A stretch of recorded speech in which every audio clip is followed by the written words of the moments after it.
Right, hello everyone. Welcome back to episode 2 of the Fallout Review podcast. We're going over Fallout 002 today. It's Man here, joined with SS, of course, and we have another special guest today with us. We have Mr. John himself. How are we doing, sir? Great, amazing. Done work. Happy to be here. Good. We're very happy to have you here. Obviously, Fallout 2. I think this one. I'm very happy with how this show came out, as we were with the first. But what we're going to do is, as we did in the previous one, we're going to just kind of go through everything segment by segment as it goes past. We've got John here, obviously, because I think obviously his character Uncle was quite heavily featured on the show, as was mine with Chris Peacock. So with the Cosmic Playground happening, once we get to it, I'm sure we'll have a lot to talk about when we get to the match itself. But let's just dive in the show. SS, you did this intro. Do you want to go through it with us? Yeah, sure. And I don't know if you mentioned we're also going to tag on a discussion of the anniversary show results as well. Oh yes, we are. Yeah. So it's going to be a bumper edition for episode 2. But yeah, so the intro is obviously just a load of stuff being sent to Edinburgh for the main event. I don't really know actually. They'll have to tell us how the spread of the labour was between like the different segs that were involved and the match right in itself for the main event. I don't know if John did that or John did any of that. Sorry, or if it was all man or what the split was. But yeah, so like this was running throughout the night, so it made sense for it to be in the opening package. So it's following on from kind of last week's and predecessor to the one at the anniversary show as well. I think it's just a cool way to start the show rather than just diving straight into like the commentators just running down the card, and I don't know, makes it a bit more unique, even if it is the same format every week, but something a little bit different. Yeah, no, it's fun. I think it's one of the things I think we've said we're going to try and do for these shows, have a kind of unique intro every week. Yeah, and both intros actually. These the first two have like had a real Cthulhu's Nephews kind of vibe, like going through them. The first one had like a lot of kind of people in that kind of clobber descending on the guy who was hallucinating at the end of the opening package. This one as well has his druids kind of going to like the ends of the earth to pick up these different objects. So Uncle is like prominently featuring in the start of the Fallout show so far. But that's mere coincidence, I think. Mm-hmm. Yeah, we'll see. Was there anything deeper to like the areas they came from? Because I tried to look it up. Well, the one in Germany is like in the Black Forest, so it's like I don't know, quite an eerie place. Yeah, there were. I can't actually remember, and I was obviously really based when I made this. That they all were like Hiko. I think is pretty close to area 51, sorry, or whatever it is. So that's why that was picked. There's one of them which is like it's like the oldest settlement in the world, the Turkish one, I think that is. But they're all picked for like reasons like that. But I can't really remember what all of them are.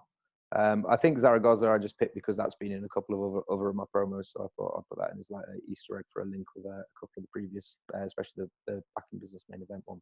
It was featured prominently there. But yeah, and it's Siberia as well. The one above there. There was something about that, but I can't remember what it is. So yeah, there was some significance, but nothing too deep. Yeah. And then we get on after that then to the rundown of the card. We have John Luke and Alan Price again here. That was one of the main complaints after Fallout 1.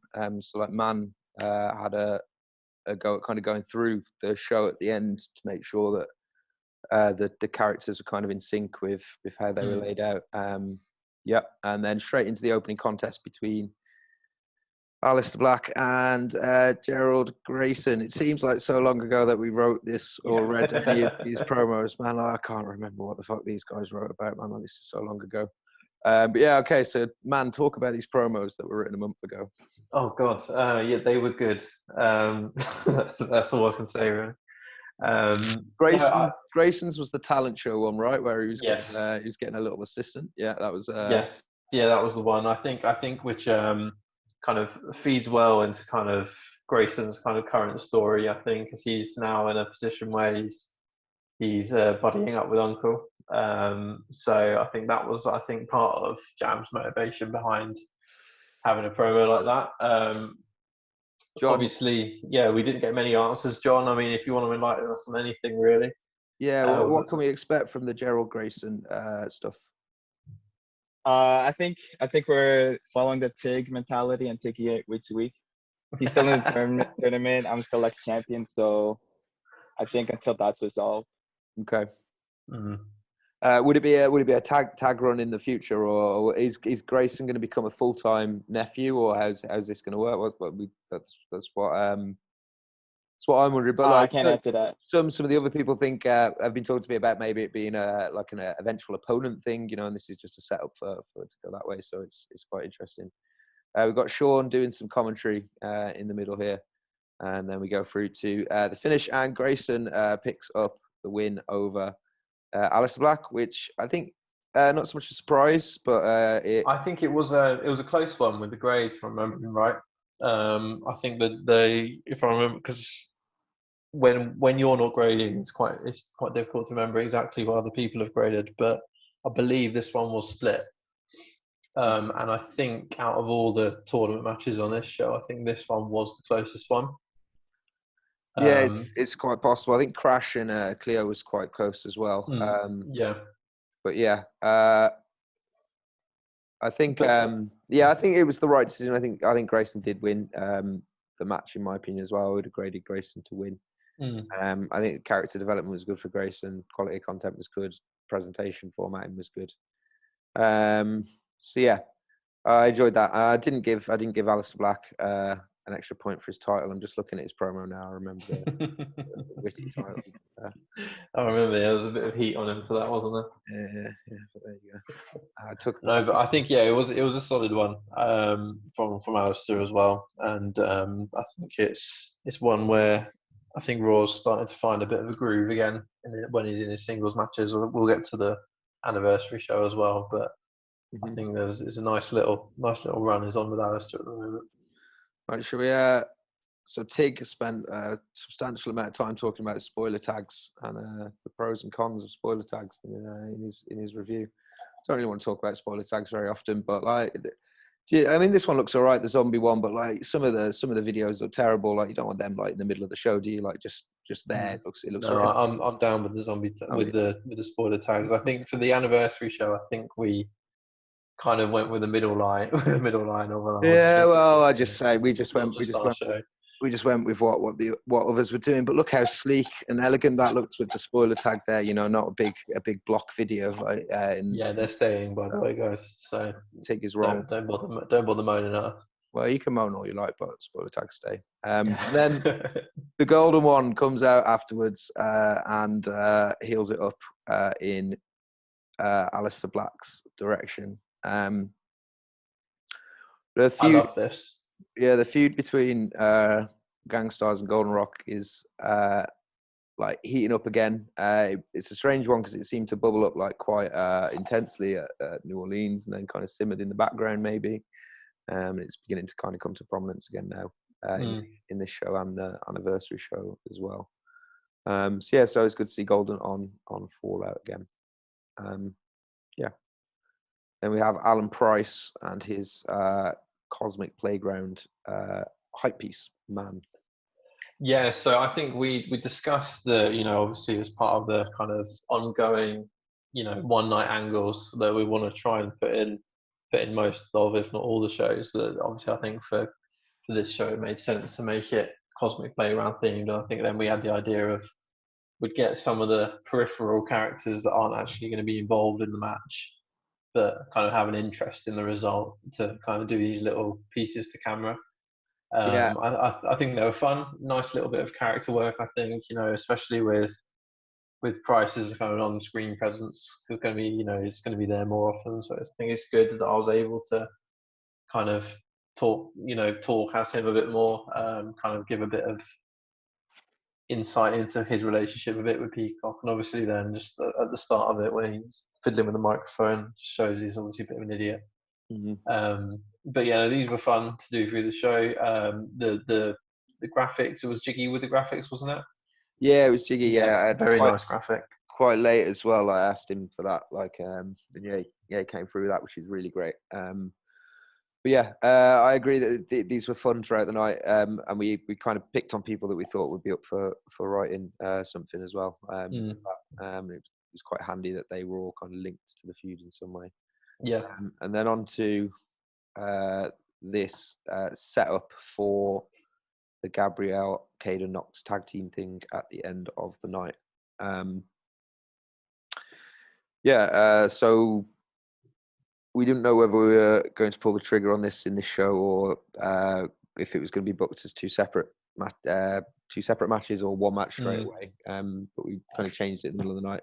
John, I think you said that you predicted this, or was that you, or was that somebody else? I can't remember. Whether you saw this come in. I can't remember, but it feels. I think I knew Gabby and Knox was going to happen.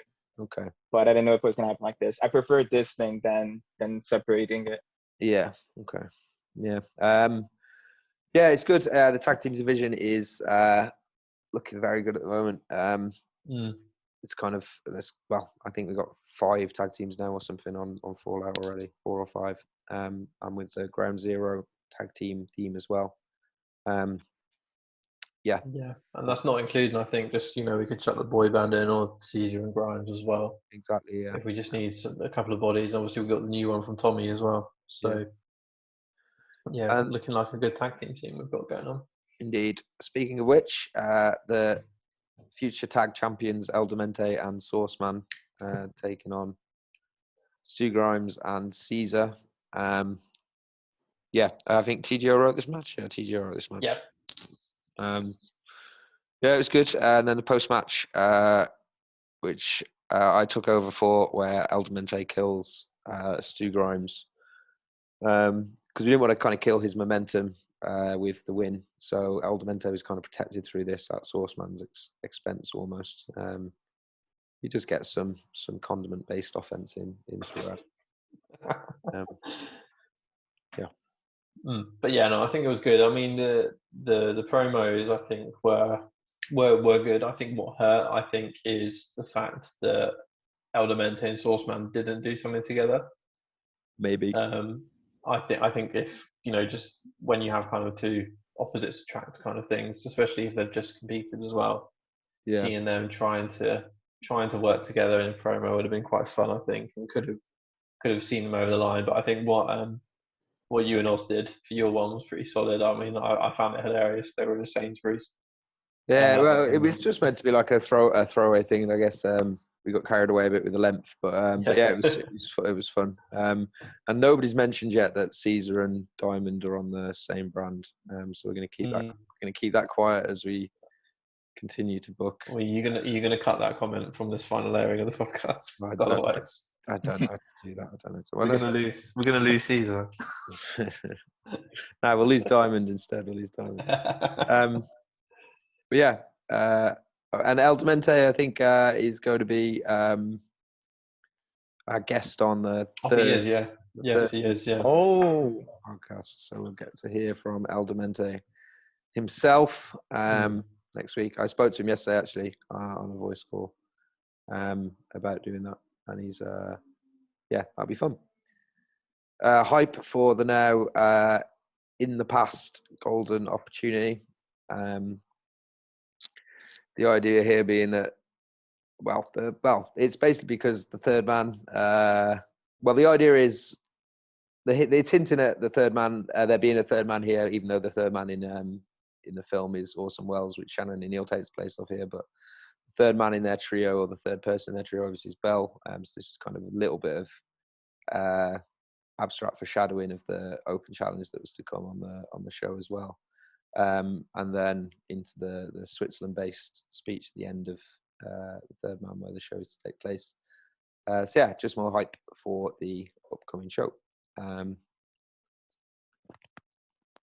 then what do we have? Got Conchu up next. Conchu versus Jackson. Conchu, who, by the way, I think has low-key the best theme out of everyone. I don't know if I've listened to it, to be honest. I can't be bothered clicking the spoiler tags, so wow. I rarely listen to the music. Yeah, I've just noticed a formatting error as well in Alan's commentary as well. I think that's our only one. You posted this. There is more to come actually, but we'll discuss it later on. It's been bothering me. I should change it. But yeah, I really liked Conchu's promo for this. I thought that was really good promo. I think it was up there with the best ones of the first round. I think with maybe John and Tig as the top three in the first round for me. I mean, I did beat John, but fine. It's all very subjective, isn't it, man? You of all people should know that. I do. So I enjoyed Jackson's promo as well. He stepped up against he did. what he knew was going to be a very good opponent. But Conchu's promo was fantastic. I was lying in a park back home after visiting my parents, and I had a joint whilst reading Conchu's promo, and it was wild from the beginning to the end. From the beginning to the end, it was fantastic. The bit where he's I don't know, like on his feet talking to I can't even remember what the guild's called, or like the Reanimators Guild or whatever. And he's like, Cabal or something like that. Yeah, man. And he's like, like the specific one, the Reanimators Guild. And he's like, I fucking reanimated a mammoth. Like, what the fuck have you done? Like, it was so good. Like, it was funny. Yeah. And like, I really enjoyed that promo. I thought it was definitely top three. And luring the Meltdown mods into drafting Cyrus was our best move, I think, because Conchu is going to be great. Whoops.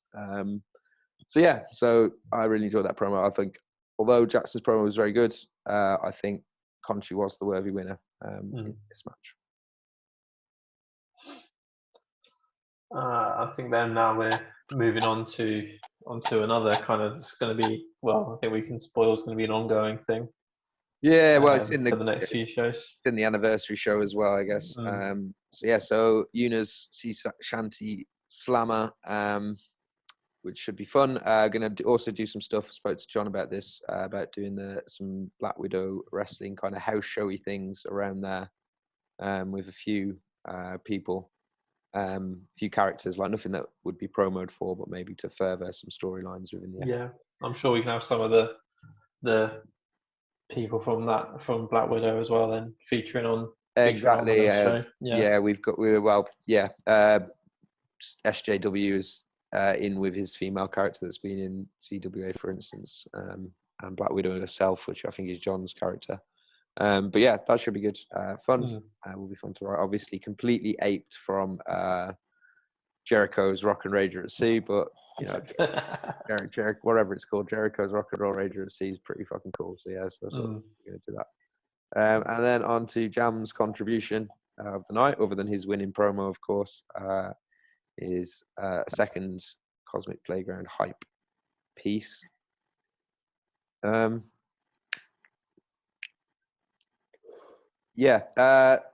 Again, stuff running through the night. It's always fun. We had it last week with Toner and Rondo, and we've got something else planned in that kind of slot for next week.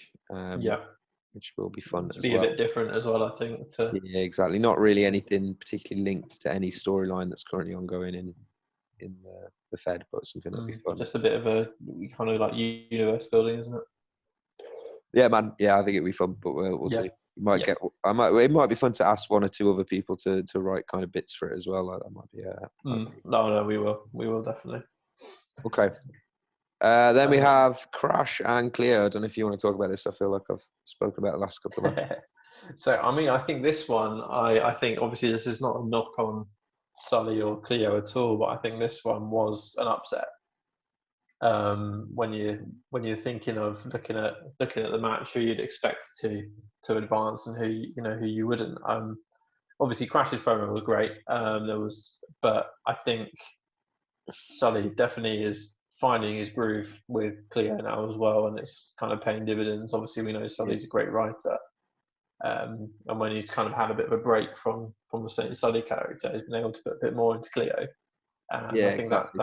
that showed with this promo, because I thought it was really good, and it was a deserved winner, but it was close as well. And obviously the match went long as well. This must have been the closest match, just based on the fact that it went the longest. I think that was something that I'd have done.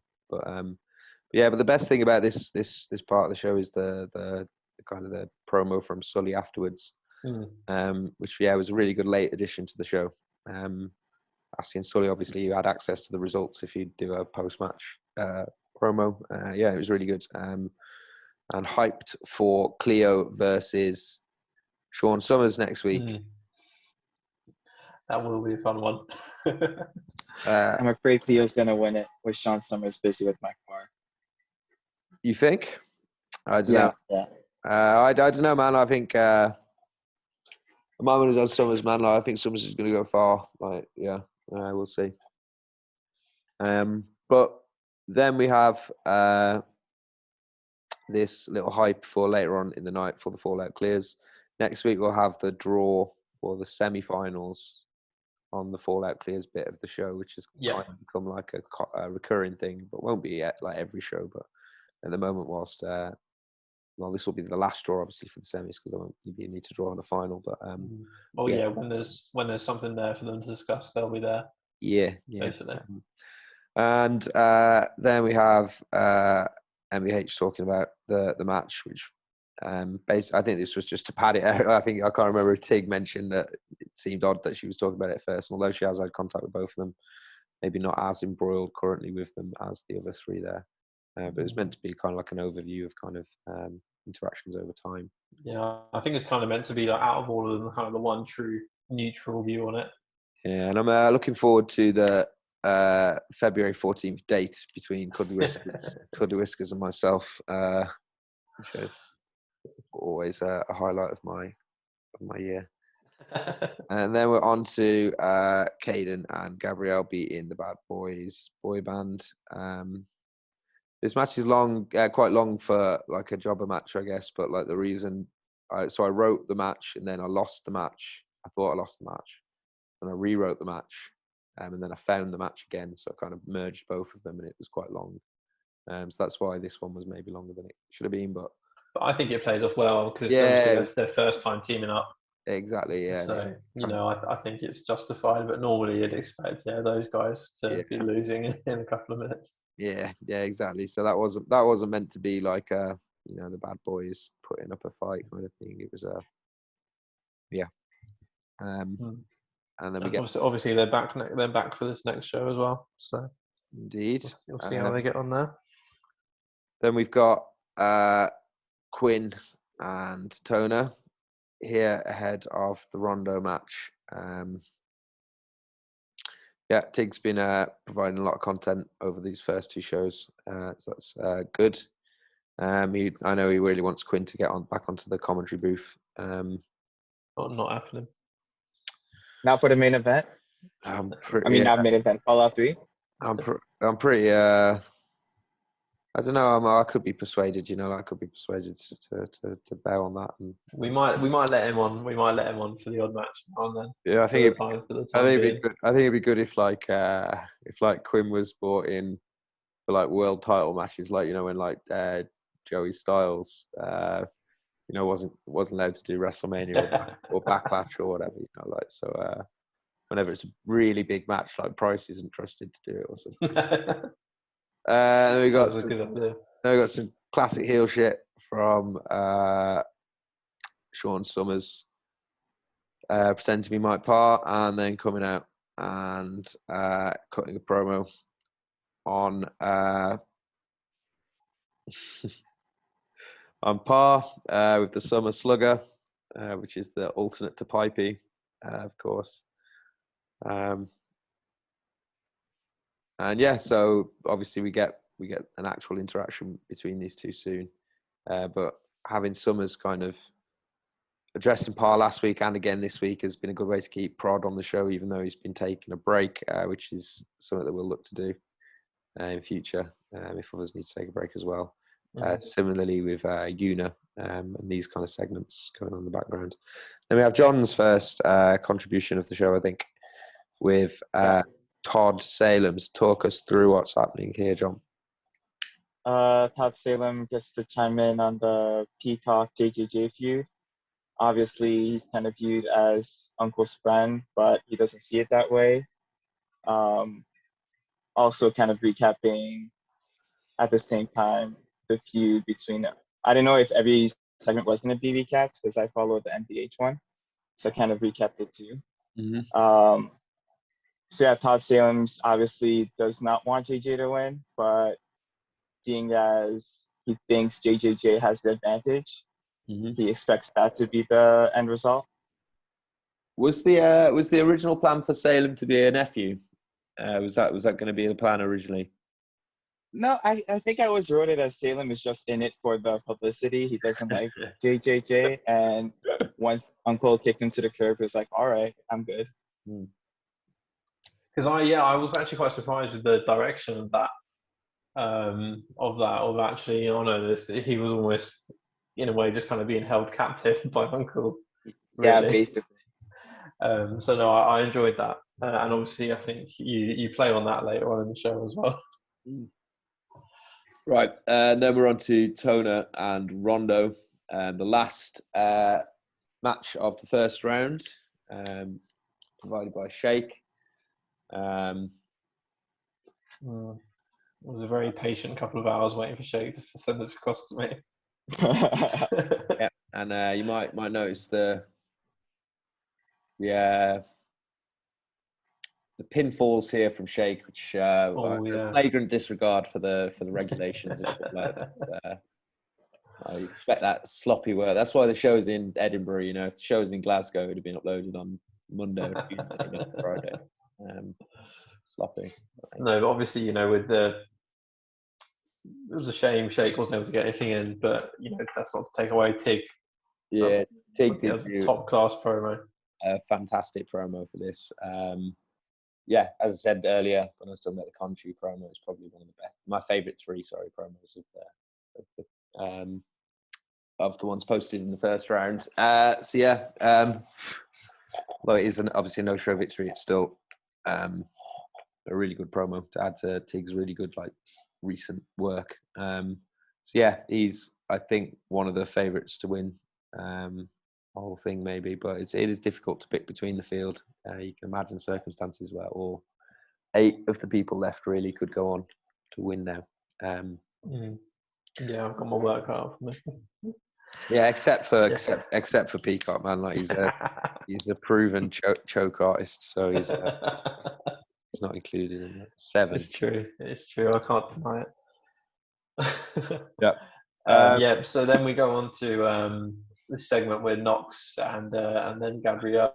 So I think this is I'm a big fan of how this story is kind of burning quite slowly at the moment. Because I think we all kind of know where it's going to end up, but I'm enjoying kind of them not jumping right into it and automatically kind of clicking. It's something they've got to work on given what they've both been through lately. Yeah. So it's been great as well engaging with OMB and ET on this as well, because I think they're both very, very kind of involved in the angle as well, and we're having quite regular discussions with them on what we want to do, which is good. And I know that things we're kind of leading up to with them. I'm looking forward to seeing it all come to fruition. Yep. Right. This shit's crazy. Talk about this, John. So this is sacrifice attempt. Actually, at first they're praying. And then afterwards, Todd Salem arrives for sacrifice attempt number 2. I think the first time Todd and JJJ, or maybe the second time they're in a segment together, JJJ tries to sacrifice something behind the camera, which is supposedly supposed to be God, I forget the name. Beholder or something like that. Okay. And so basically, Todd Salem already knows what's coming, and he doesn't want any part of it. And I think this is the last time they're ever going to legit interact. After that, JJJ starts to do some speeches. I think YouTube some of my favorite movie speeches, or most generic one. Yeah. There's Pacific Rim, Lord of the Rings is in there, Troy's in there, and then obviously finish it with the hometown favorite. I don't know if Scottish people actually like that. I tried to Google it, mixed reaction, but I went with it. Yeah, I don't think it's particularly historically accurate, really. But I don't think Scots really like Braveheart, but that's kind of why it's funny, really. But yeah, I went for a little more, slightly more low-key approach. Yeah, I think I'd already. I think I'd already put yours in the in that slot after John's, but really I should have definitely reversed those two, shouldn't I? But yeah, no, it's you'd already written in a different room laid out much similar to the one we just saw JJJ rallying his troops in, we see the other team, so I couldn't be bothered to remove that one sentence it seems and change the position. I also wrote that after the Cosmic Playground, and as I was getting exhausted from it. All right, okay, so Here we go. before we get on to the actual match, this is obviously the feud ender. When was the first time that Uncle and Peacock start? When did the feud start? How long has the feud been going on? So it was on the Final Night Insurrection show. That was when they first interacted. It was so just after Peacock beat Conchu for the X title. Mm-hmm. That's when Uncle came out and attacked him and basically said, "Right, yeah, I want this back now." Okay. And then it just kind of very, very rapidly developed into, this massive blood feud with all these different characters getting involved. Right. So Conchu's got Madman's Mayhem. Peacock's got whatever lame disco ball thing you Fuck came off. And Cosmic Playground. Who came up with? Did you come up with Cosmic Playground Man, or was it a combined effort? Or did you, John? What was the? How did that? It was both of us, wasn't it? If I'm remembering right. Yeah, it was a combined effort. I think I just had the idea of rooms themed after different people, and we kind of actually made it an actual match. Mm-hmm. Okay. Which of the three matches do you think is the best match format? Oh, this Cosmic Playground, obviously. This, yeah. Mm-hmm. Yeah. I don't know. I got a soft spot for Madman's Mayhem, of course. That's a great match. Great match right up there. Robbed on. Robbed on. I don't have good memories of that one. Yeah, cracking match. It finished with Conchu howling into the night or something. Like, No, it did. Yeah, it was him up against the moon, wasn't it? Yeah. Yeah. Okay. So Uncle, this is obviously he wins the match. I doubt people. I doubt that's a spoiler. So his uncle is a three-time X Division champion now, right? Yeah. What's the record, John, for X Division championship reigns? Isn't it Sully with 4? So I just need to do it 2 more times. 2 more times. Once this Hoffman, and then I don't know, Caden Knox afterwards, maybe. That's such a shitbag attitude, but yeah, gotta admire. Because we said it in the Discord. This is why he wants to keep it in the title. Yeah. So when did you bring Uncle into the Fed, Todd? October. I think I was in the Discord for a while before that. Okay. I was in the Discord from day one. So you had a little bit of a dalliance back in the Fed with Zachary Kazadi, right? Zachary Kazadi, yeah. Kazadi. Okay, so and that was the middle of last year, summer kind of time. Yeah, that was this like 3rd run with him, 2nd run maybe. Just a 3 singles match with Devin Golden. Yeah, so it's 3 singles match in a single pay-per-view cycle. Is that right? Yeah. Yeah. Okay. And it ended with Kazadi being retired after tasting defeat against Devin Golden. And then how long was it between Kazadi's exit and Uncle coming in? I think it was the night of the last Golden opportunity. Okay.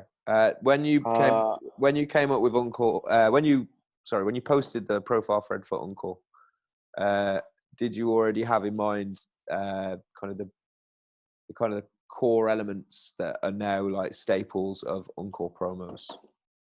None of the sci-fi stuff I had. I think I had it pretty grounded at the time. I was just getting into AEW and I liked Orange Cassidy. Mm-hmm. And I also like the whole Eddie Guerrero like cheat steal thing, but as a face. And obviously Uncle isn't that much of a face. He's tweener-ish, bordering on heel. But he does heelish things. He's maybe not necessarily heel. He just does a lot of scummy shit. Everybody loves Jay, man. Like everybody loves Jay. Like, I love him. Okay. How about like did you? So at the moment, like you've got the It's Always Sunny kind of opener and you've got the nephews, kind of the extended entourage, and you've got the Octopi and like the format of kind of almost an adventure. That each promo is almost an adventure sometimes. Was that kind of in mind when you created the character? Did you want to kind of follow that format? Yeah, definitely not what was in mind. I knew he was going to do some pretty sci-fi, like it went more and more sci-fi because the first match was a gauntlet match, so I wasn't really going to do anything with that one. And then once I got into Eli Black, I think that's when I did something where he has a conversation with an eldritch god of cults, and it starts getting more adventurous there. And then I think the third member quite came after Todd Silliam's gone. He came out of nowhere. I think we talked about, I don't know who wrote, maybe it was USS wrote a promo where there wasn't much talking at all. And I kind of got the idea of having a character that hypothetically, if they did have their own promo, wouldn't be talking at all. He quite hasn't had his own promo. I don't know if he ever will, but that's basically where the character idea came from. And then after that, Harry the Sane Wizard came from Conchu. That promo was kind of more bit of I don't think I wasn't in a great spot, so it was kind of, I don't want to say throwaway, but I just wrote it just to write it. And Harry the Sane Wizard probably wasn't intended to stay afterwards, but then I kind of felt like still using him, so he came back for CC, which was the spur of the moment RP, and then he just kept coming back for RPs later on. I think Harry's probably my favorite of the nephews. So Harry needs more screen time, which he got recently. I think there was an allusion to how Harry's becoming very popular. He's gonna star in my next RP, Stossman RP. I'll say that. Yeah, nice. Getting a protagonist role. Excellent. Okay, so actually, so what's your favorite Uncle promo that you've written? I still like CC one the most, honestly. The CC one is still my ultimate favorite, because it was just the wackiest one I've done yet, the most fourth wall breaking. Yeah. I don't know. I wasn't super into. I wasn't in my highest moments with JJJ at the time, but I just got a spur of the moment motivation. I wrote it overnight. It's what got me back into FWA, partially with the Chris Peacock feud. Yeah. But right behind those two, I would still have the two nephews one, because I feel like I'm at my most comfortable right now. The last two ones with the It's Always Sunny kind of inspiration. It's not my favorite show, but that kind of, it works out really well for what I wanted out of the nephews. Yeah, because I think you only recently started watching it, didn't you? If I'm remembering right. Yeah. Combos in Discord. Yeah. I think it's between the CC one and maybe the X tournament backing business. I think. Backing business. Between those two, my favorite. How does that rank against? Okay, so what's your favorite non-Uncle promo that you've written? I guess I would say the Snowman-Tashi versus MBH. Okay.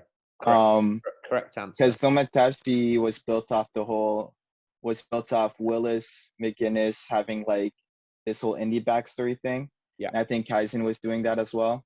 So Snowman-Tashi was kind of built off that, and the whole MBH promo I think was also going back through his own history as a wrestler. It was kind of like a documentary kind of style format. Is that correct? Right. Yeah. Kind of.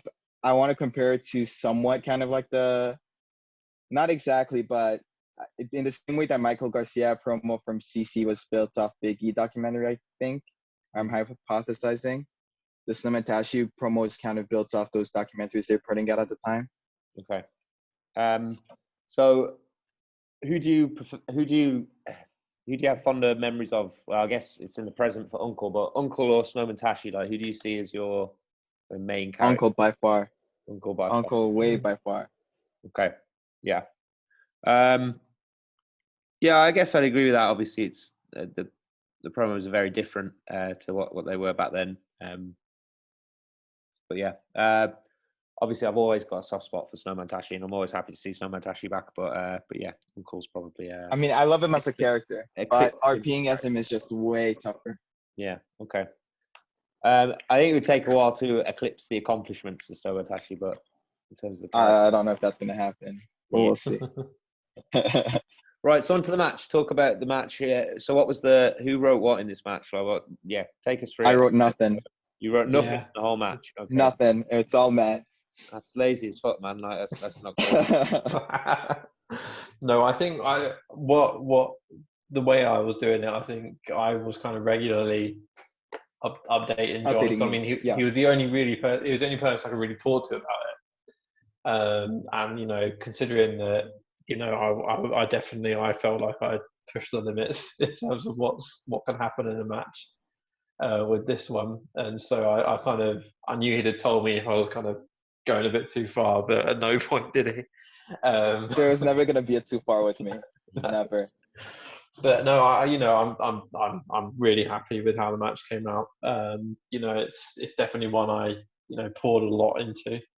You know, I think it took me almost 2 weeks to write, going back, because, you know, I was kind of viewing it as actually kind of 8 different shorter matches. That's kind of how I wrote it. Mm-hmm. And what was good as well was because of the format of the match, I could, before the grading had even been done, I was able to get to a pretty decent length in the match. Mm-hmm. And it was just, I think, the last 2 rooms I left until after grading was done. Yeah. But you know, I just loved all the different things that I was able to do with it, and yeah, just some of the stuff I was able to get away with. So you did the Pokemon promo, right? And John did no, that's not right. John No, did that was the match before. Yeah, John did the Scooby promo for this match. Yeah, correct? And I did the Old Firm promo. Yours was the Glasgow Derby. Okay. Yeah. So, which was your favourite room to write out of the 56 rooms in the match? Arno's the dildo room. Of course, yeah. I think I'm going to go for the podcast room. I'm going to go for the podcast room. Yeah, no, I mean, I liked all of them. I think they all kind of, they were all different. There was something different to doing all of them, and obviously, given the characters involved, kind of, there was not really a limit as to what was possible in there. I was surprised that John wrote nothing in this match, because I thought maybe he'd written this kind of section here, maybe. But yeah. So John retained. No, John, sorry. Won the championship. Then Chris Peacock got blown up. Yeah. Good times. Yeah, so it was quite the match, really, and yeah, that was your main focus, I guess, in the preparation for this, and it shows. I think when we have big matches like that, like world title defenses, for instance, like the Fallout 7 world title. I mean, this was all I did on this show. Exactly, like I didn't do anything else on it. Like one of us would just focus on that match, for instance. Yeah. So and I think that worked quite well. It made this match feel really special. And then around man working on the match, we kind of got other people to kind of give stuff to build towards it throughout the night, which I think worked. Yeah. So you know, I mean, I'm happy with kind of how the feud ended. Obviously, you know, it's one of those. I think I'm not really too. I like winning, obviously, but I don't really get too bummed out when I lose. I don't really mind.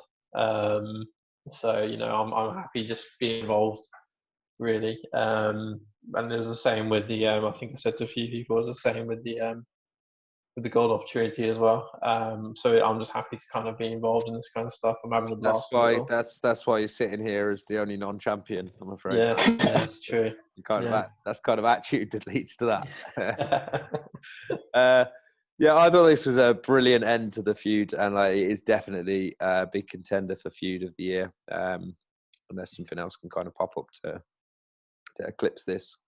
But yeah, mad ending. It needed to be a mad ending. I remember, like, when you first said about when I first asked you to tell me the rules and said about the exploding ring, and you were trying to think of ways to not have the ring explode, but obviously the ring has to explode. So I've taken that as my only contribution to the match, is that I've demanded that the ring has to explode at the end of the match.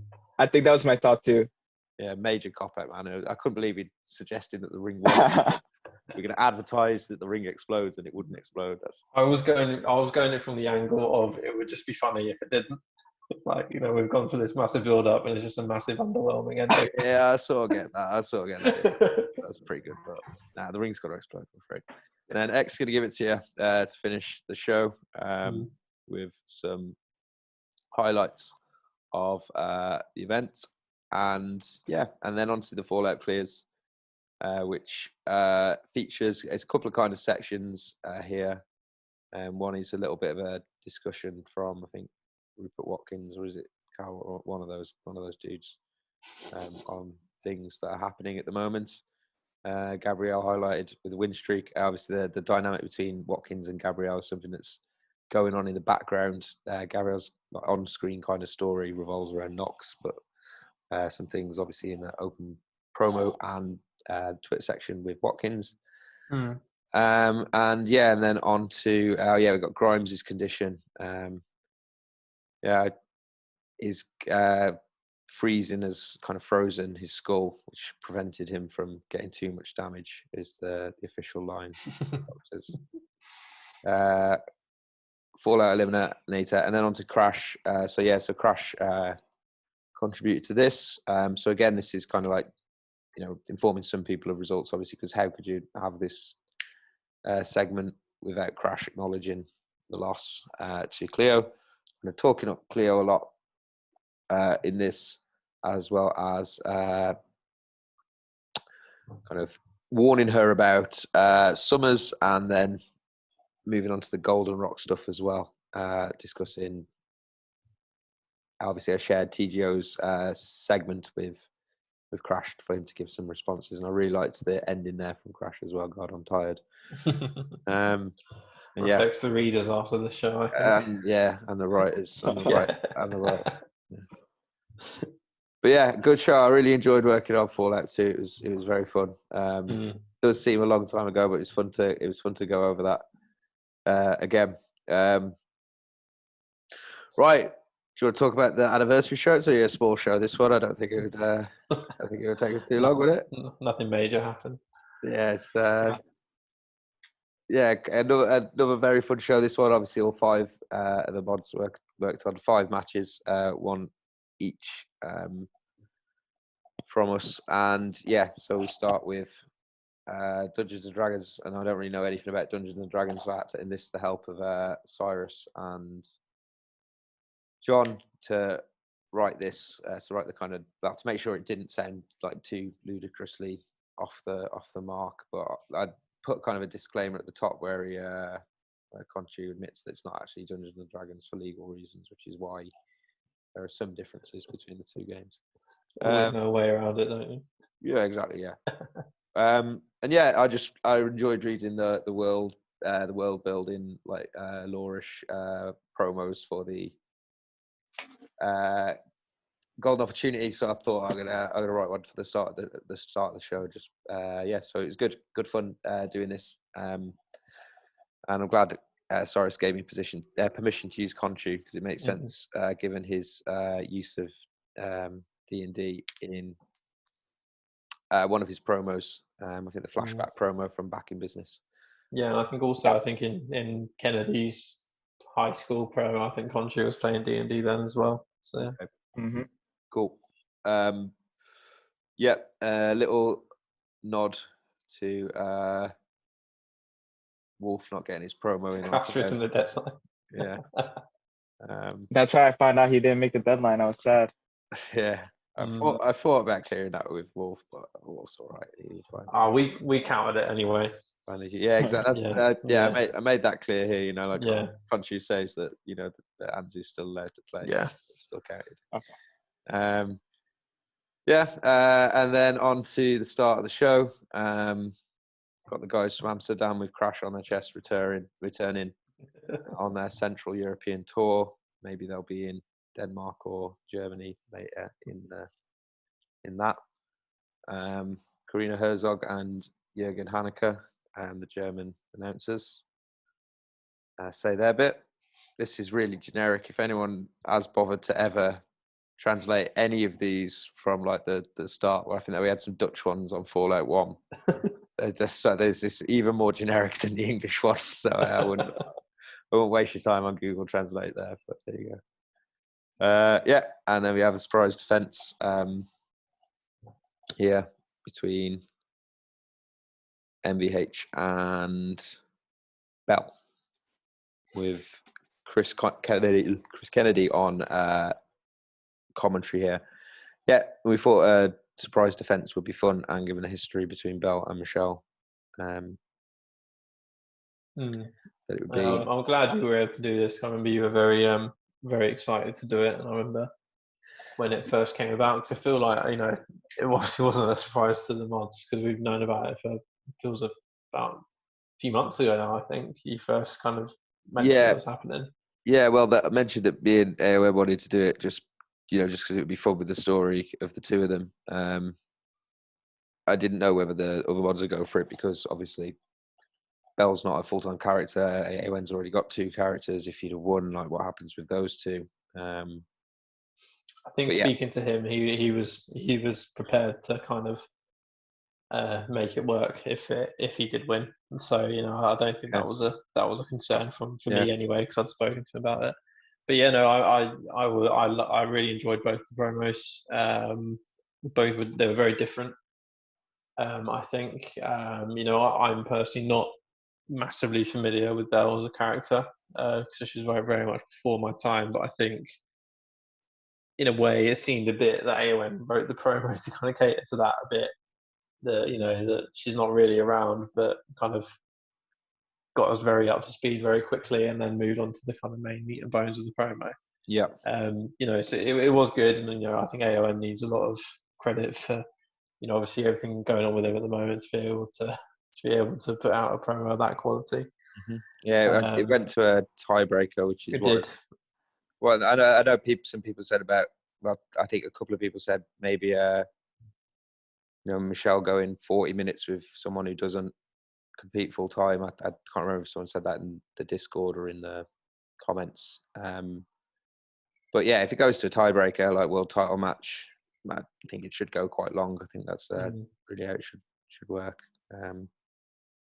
Yeah, the match was amazing. It went to a tiebreaker. It was 3-2, so I don't think it would have made sense for, you know, it to be a 18-minute match or whatever.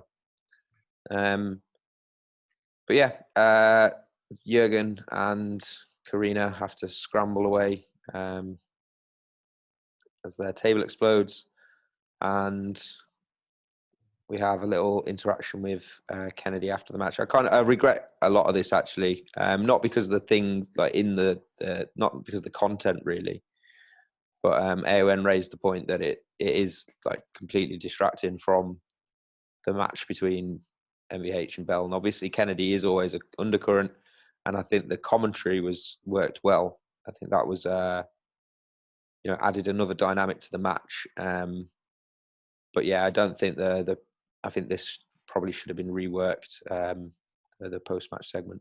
Yeah, I think he made a fair point. Well, yeah, I think it was AON's point really, but he's probably correct there. But then we've got Una getting some lumber, preparing for Brisbane for the Fallout 6 show. Obviously, we've got the world title defense on Fallout 7 between Kennedy or MVH or Nova Diamond, I guess. And the winner of the tournament, which we are now down to at 8. And then we're on to the second match. Sully writing the Legends Evolved versus Gabriel and Nox. Obviously a no-show here.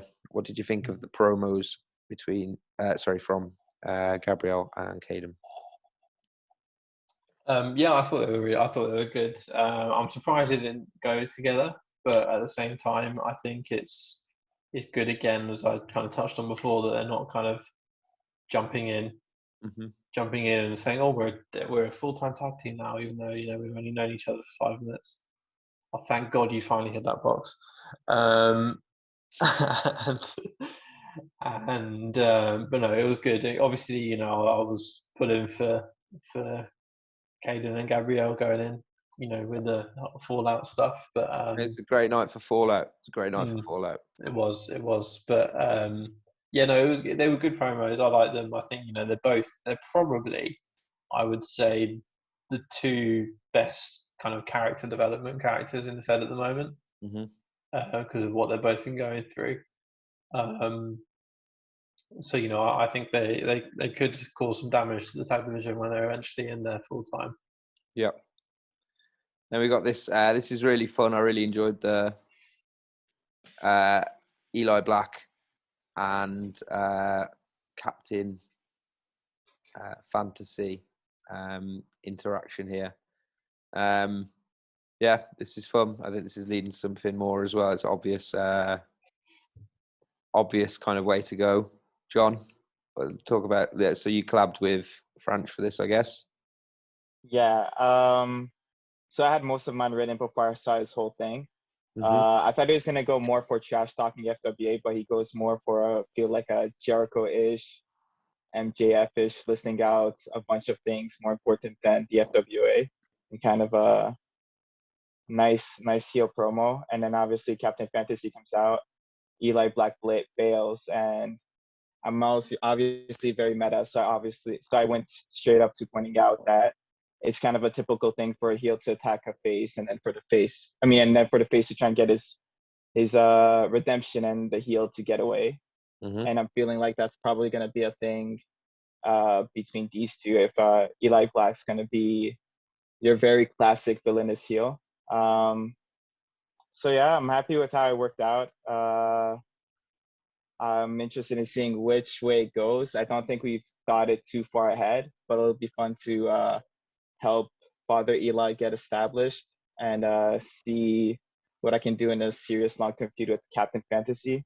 I don't think I've done a lot of, honestly, Chris Peacock is like the main feud I've done ever that's been long-term. MVH was just a one-off. Willis kind of ended anticlimactically, so this is my second big feud in many years of running. Yeah. I think it's good. It'll be good to see just Cap kind of, because I think whilst your attention has been a bit more on Uncle recently since Cap's been around with the whole Peacock stuff going on, I think it'd be good to have Cap kind of involved in something a bit more substantial, because I think correct me if I'm wrong, but I think it seems a lot like he's just kind of had a series of just match after match after match without any kind of thread running through it, other than his putting on a good show in all these matches, but he's winning a few but not winning all of them. But so I'm excited to see kind of him and someone a bit more meatier. No, fuck Cap. Like Anzu's still waiting at the warehouse, mate. Like Cap somewhere with Cap somewhere with Wolf. Like I don't know. Right, and then we're on to the third even promoed for the trio. Mate, I did, mate. Yeah. Stellar work. Stellar work. I might post the unfinished one that I sent to you, John. Should I finish it? Yeah, man, definitely. The doc's still there, like waiting for you, pal. Like, there's not much. Okay. Not much you have to do as well. Yeah, we'll post it. That's further than me and Shake got. Yeah, man. Good. Yeah, it's fun. Yeah, why not? Right, okay. Then we've got another Fallout crushing victory here.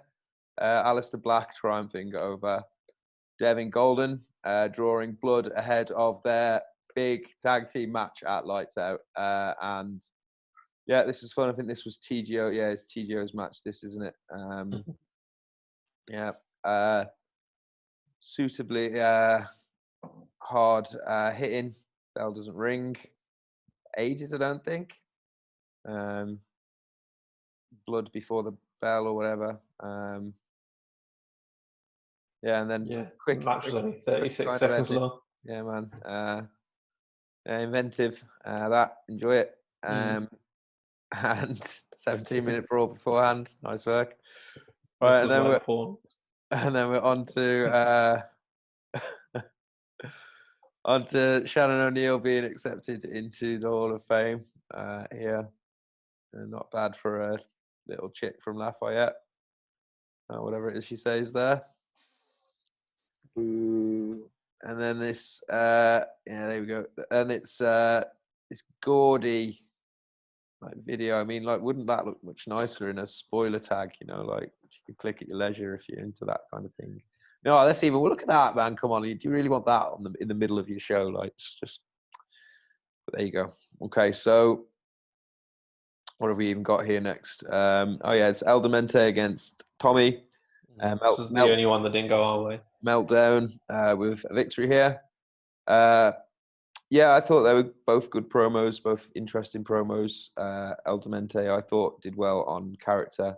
I think actually he asked me for look at like an overview of the grades, and he did win, I think, consistently across the mods on character stuff. But Tommy taking it for, I think, 4 out of 5 on quality of content and presentation as well. His hunting promo, I think it was very well written. I did think it was funny at the start where all the animals, like, I can't remember the exact animals that they were, but they were like little punk herbivore animals, you know, like rabbits and toads or whatever they'd killed. And then he swings around and he's got his lions and that kind of shit. Obviously hunting's bad, but yeah, let's see what he's going for there. It's a nice promo. I did enjoy El Demente's as well. I thought the character development was very good in El Demente's. Yeah, I was the one out of the 5 that went for El Demente. But yeah, I think the character is great. And obviously he's got another chance at the Gauntlet title next week. But I think he's also very excited to move up beyond the 1,000 word limit pretty soon, which I can understand because it sucks and there's no reason. No reason. You've never had to do it. I fucking have, man. Like I did it in the Gold Rush. CWA. Yeah, man. CWA. That doesn't count. I never want to do it again. Like, why trios doesn't count? Gold Rush doesn't count, man. Of course, these things count. Like these, it all counts.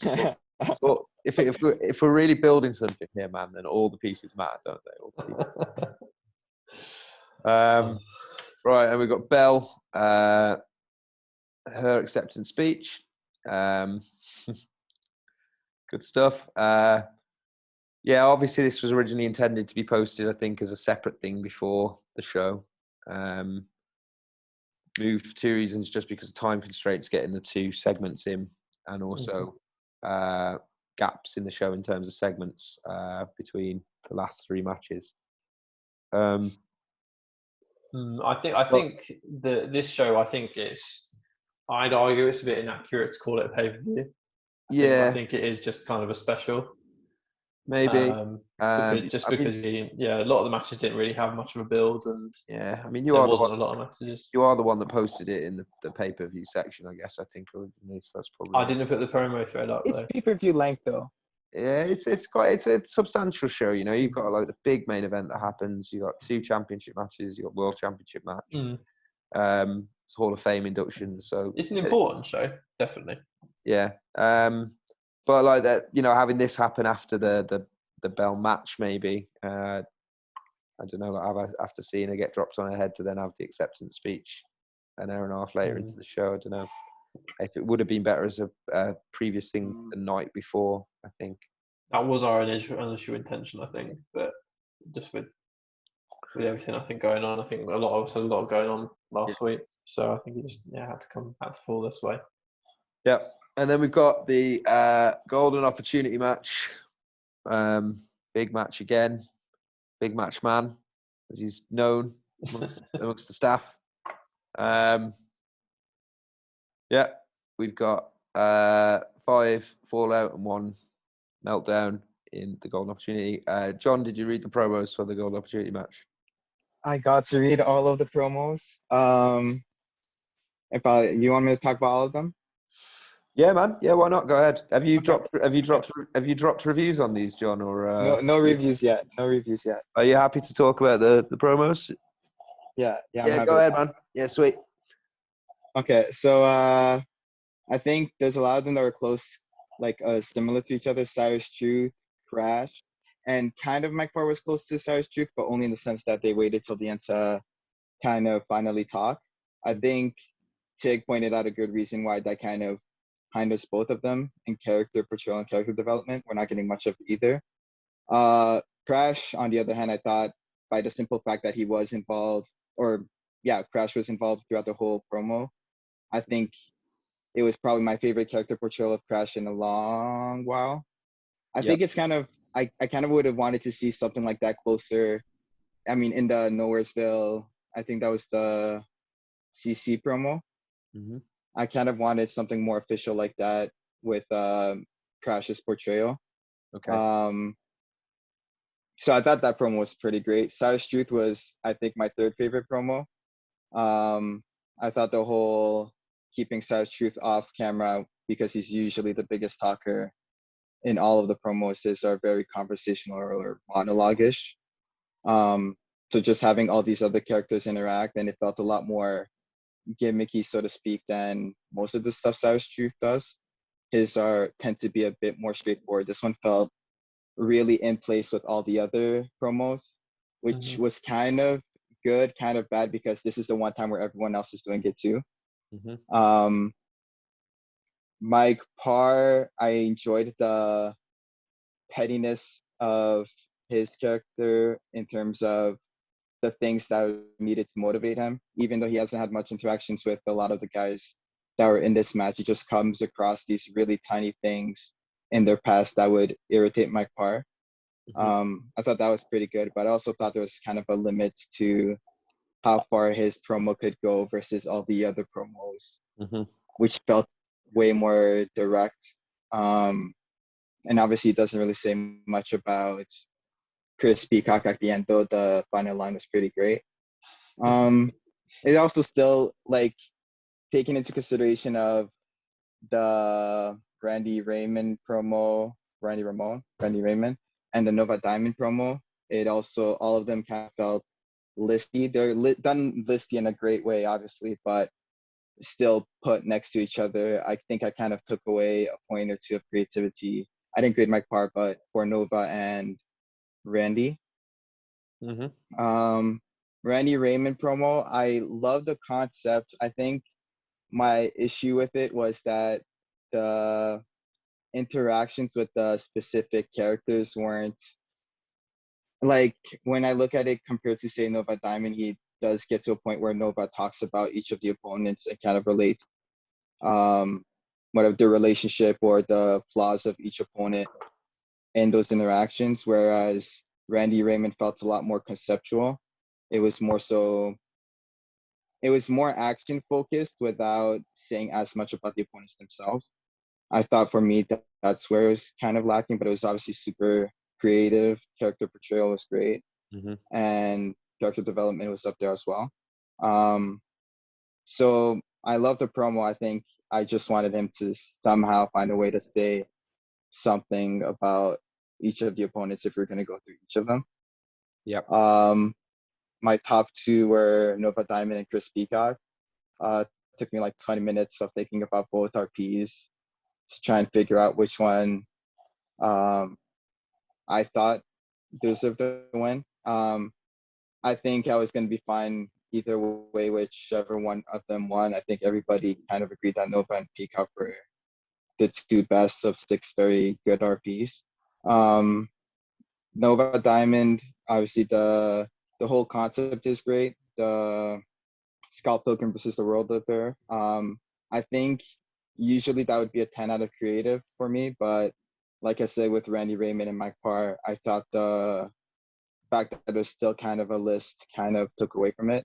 But the strongest part of Nova Diamond's promo was quality of content, which I think was basically perfect. He delved into each opponent. Eventually, we figure out that he doesn't actually care about Gloria specifically, which kind of made me sad, even though it's technically a stand-in for a title belt. And we find out that Nova Diamond is kind of more dedicated simply to the accomplishment than any sort of attraction to the actual title itself. I thought that was an interesting ending to it. And obviously with MVH also popping up at the end.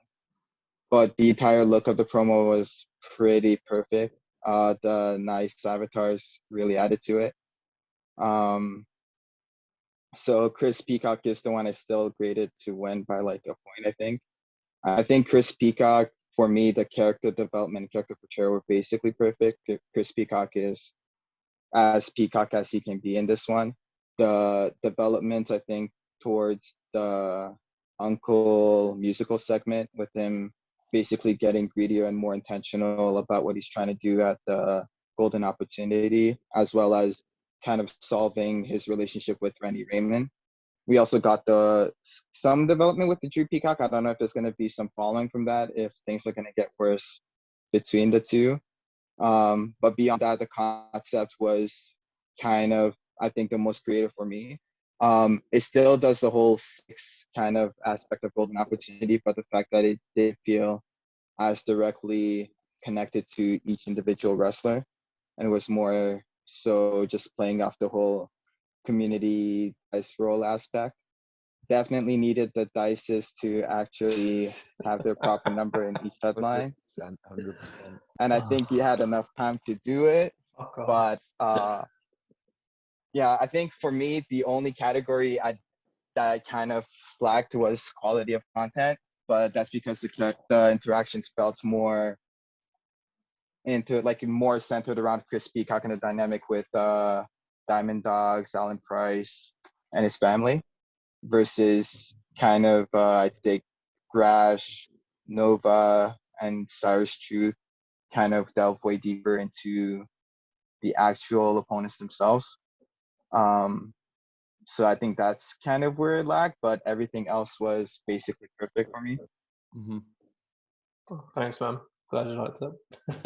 Yeah, I had Peacock at 2, I think, and I had Nova winning. I only graded the 3 top promos. You mentioned Peacock and Nova being top 2. I think you can throw Ramon as well in there and make that a top 3 based on consensus. Well, not consensus. There wasn't really much of a consensus in terms of who won this match. Yeah, the way the grades kind of shook out, I think it got to the point where I think we had six or seven graders in the end. Yeah, which is a bit it was. I think from the original 3, it was decided. I think it was pretty clear cut from those that the top 3 were the top 3, but then it was figuring out the order in which they came in, which was the difficult part, and it was a very, very tense evening. It was getting the grades in time. I think more than anything. I think when I looked at my grades, I think the thing that really got Nova over the edge was the character work. I think, as John mentioned, the closing sequences of the promo and his realizations about Gloria. You know, that's I think that's the best character work I've seen from the Nova character. Like, it kind of made the Nova character make a lot more sense over the last kind of few months. I think I did grade him 5s in both the character things. The look was great. It was maybe a little harsh on presentation, spelling and stuff like that. But yeah, I had him, I think, winning by 0.51 points in the end, over Peacock and Ramon 3rd. But I know that Ramon, I think, won with 1 or 2 of the 6 or 7 graders that we had. He did. Peacock, I think, won with 1, and then Nova won with 3 or 4. Yeah, and it was, I think, just the ones that didn't have Ramon winning had Peacock over him, which is why it shook out the way it did. Yeah. So yeah, it was a very close match between those 3, and I think the finish kind of reflected that with that was intentional. With kind of quick eliminations at the end with the last 2, for another kind of lengthy match with. I remember when I think you said you were going to write the 6 kind of enter in and then having them all go out. I kind of had flashbacks to a steel roulette match in CWA where that was done. And we had kind of 2 separate writers. I think Erwin wrote a lengthy kind of bit at the start, and then we had an elimination. Like, the eliminations just came one after the other, kind of thing. So I was a bit wary of that at the start. I thought maybe we should wait and have the eliminations kind of occur as the entrances were happening. But I think there's obviously kind of more continuity here in this match than there was in that one. That's not the case. We've still got kind of lengthy sections here as we go through. So we've got Par in 6th, which is, obviously someone has to come 6th, and there were 6 very good promos. well, I say 6 very good promos. I've only read 4 of the promos. I read the 3 that have graded, and I've also read Mike Parr's because I felt bad about not having read his Back in Business promo by the time I did that podcast with someone. But yeah, still to read Cyrus and Crash. Sorry. But yeah, and then top 3 fast eliminations. Nova taking the golden opportunities at the end. Man, do you want to talk about the match as soon as you wrote it?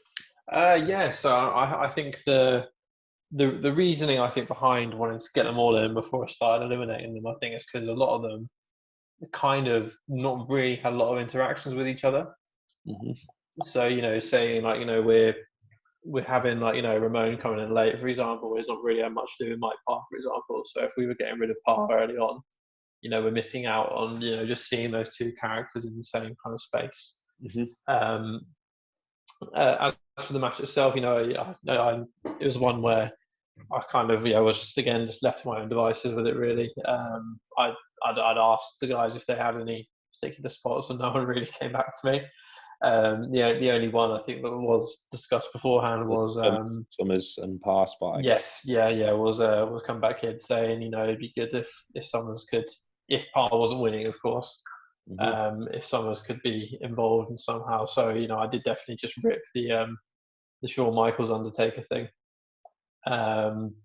Yeah. From that elimination chamber for that.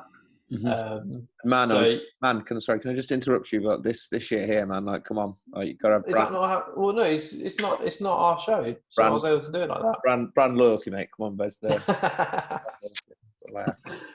Oh, I mean, I did stick to just exclamation marks, like our format thing. Well, yeah. So yeah, and then the next one. I mean, to be honest, it wasn't my intention to kind of do a Fallout versus Meltdown thing kind of in it, but then I think it was John in his review that pointed out that I unintentionally did it. Mm-hmm. without realizing. So I will say that I didn't mean to do it like that, but I think it was more kind of what I tried to do with some of the eliminations is obviously if someone was going, I wanted to kind of make them look good going out, if that makes sense. Yeah.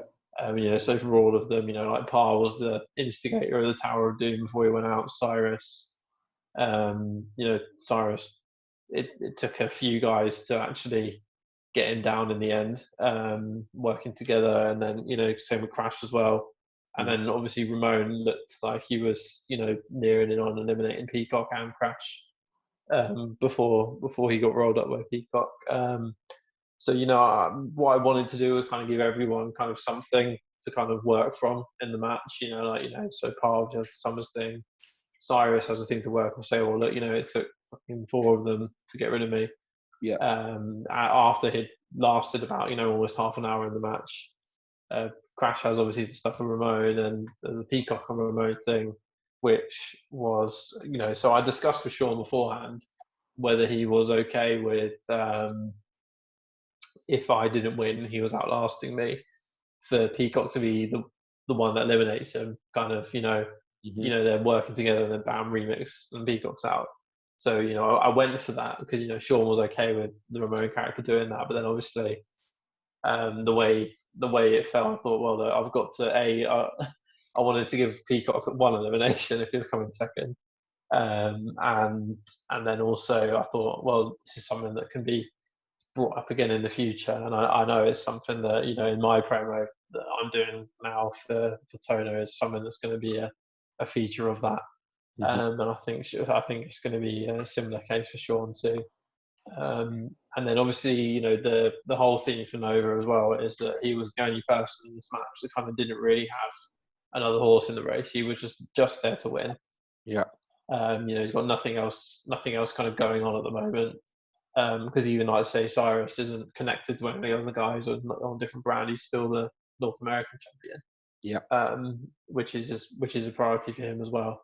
So the whole thing I wanted with Nova was he's focused on winning the whole time. Like at the end and the finish, he didn't care about this whole Peacock realizing, oh my god, I've just pinned my friend or whatever. He's just like, fuck yeah, I'm winning the match.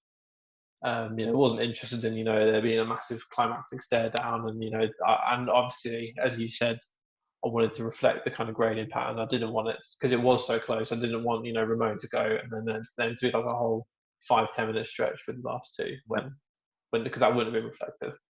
Yeah.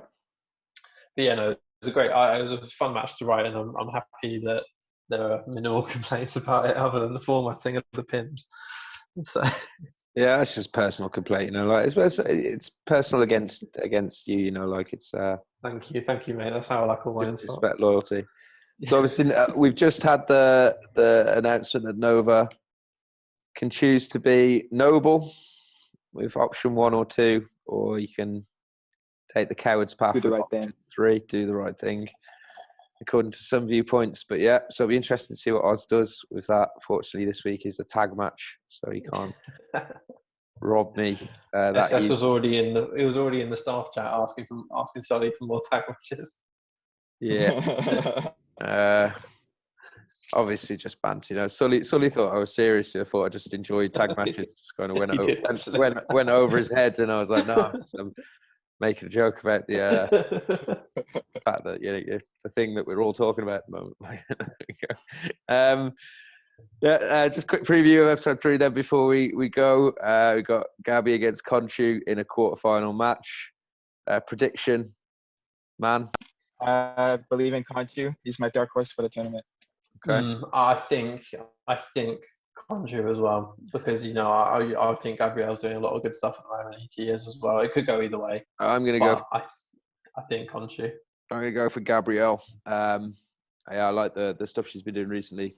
She's been winning a lot of matches. And if she comes strong here, which I think ET will, knowing that the opponent is Cyrus, given the history of the handler, if not necessarily the character.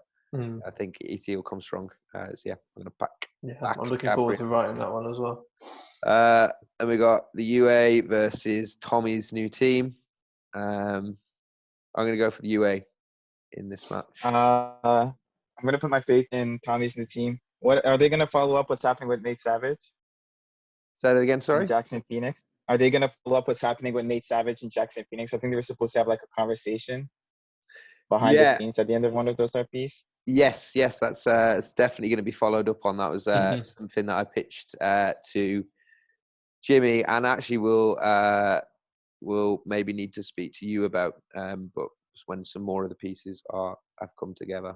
But maybe I'll need to speak to Sourceman instead. But maybe I've said too much. Yeah, that's one where we're planning on doing something. It's just obviously it's a case of having a tournament. It's quite hard because you have quite a lot of people tied up. Yeah. So we've got to wait for the third episode matches to kind of wrap up before the final pieces of that story are kind of in place. But it also relates to other strands that are going through Fallout at the moment. Some involving championships, some not involving championships. It'll be interesting. But yeah, so that's definitely going to be followed up on. I think I'm going with the UA for that one as well, because I think it will be difficult for a brand new team to come in and immediately make that impact against a team like the UA, who are so kind of entrenched. Jimmy knows the characters back to front. So but it'll be interesting. I wouldn't rule it out, but I'm sticking with the UA, I think. Okay. Summers v Cleo. I think I'm gonna say Cleo if St. Sully's a bit more consistent. I think if Sean Summers is at his most motivated, then I think he can win. But I'm gonna predict Cleo. She's got the momentum. I'm gonna back Summers like I did earlier, because I think it'd be fun. The Gold Rush was very fun to write the Summers character, kind of like streaking through the tournament, getting back into it, and it will continue to be at the South Pacific show.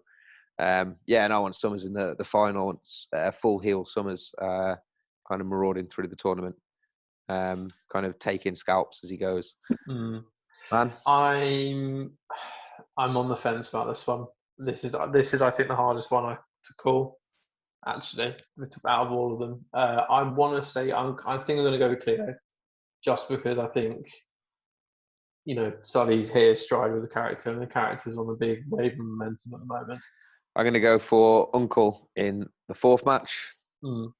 Crushing victory. for Alan Price. But yeah, no, I think so. I think so. It's gotta be Uncle. But knowing what's Upset.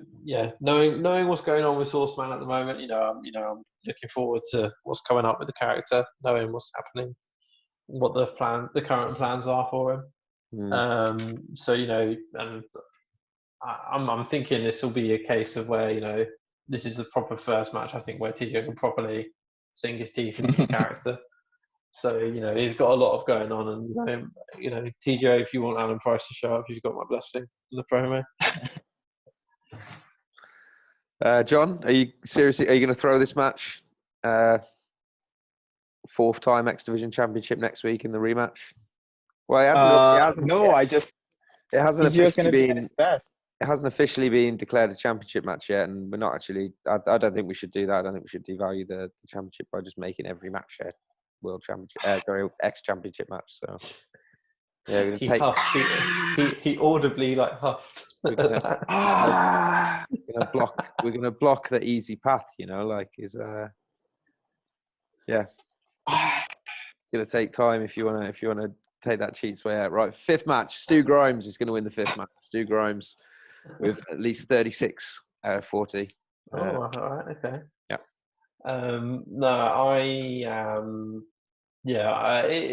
This is.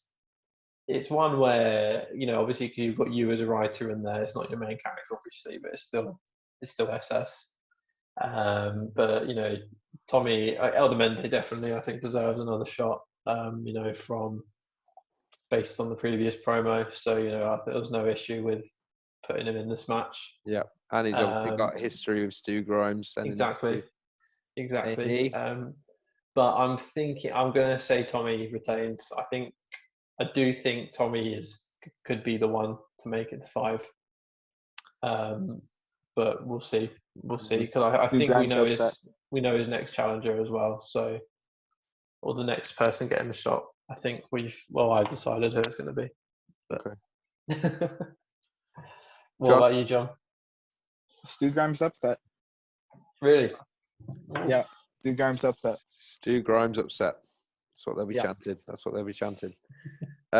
Sixth match. Danny Toner is definitely going to win the sixth match. Excellent right dig. He's got class. He's got grace. And he's been on a roll. He's some people are just on downward trajectories, and some people are going from strength to strength. And I think it's clear which one this pairing I'm talking about there. Danny Toner. Yeah. Conclusively. Oh, yeah. John? I think Chris Peacock's too hurt from Cosmic Playground. He's got to sell that match, so Danny Toner's going to win. And he's had golden opportunity since then as well, so he's fucking fallen apart. I mean, it could go either way. I'm, reasonably happy with my promo idea. I've almost lost the promo earlier, but managed to get it back. So I'm not sure, but I know Tig wants to win. So I wouldn't rule it out, and obviously I'm not going to be upset if he does. So yeah, that's cool. Caden against the bad boy band. Sorry, I'm going to go for Knox here. Obviously. You can get 25 easy. And then your main event is Randy Ramon against Gigi, the next nephew, Gerald Grayson. John, thoughts on Gigi for the win? I think they have a lot of big connections. Kind of excited for this match. I think it works as a main event, even though Danny Toner and Peacock is its own main event in one respect. This is the tag team final rematch. I'm excited for it. I'm gonna go for. Man, it's difficult because obviously Gigi is my boy, but Randy's been on a streak recently with his promos. So yeah, I'm gonna go for Ramon in a very close encounter. Sorry. Maybe into the 4-minute warning. My prediction there. Yeah, Gerald Grayson sucks. Actually, no. What am I saying? What am I saying? GG for the win, man. Yeah, fuck Randy Ramon. Yeah, man. No, Randy Ramon. Really I'm remote. sorry. I'm sorry, Jam. I don't know what I just did there. Like something. Yeah, I came- can't believe you did him like that. Yeah, it's bullshit. Sorry, No, I'm going Ramon. I think with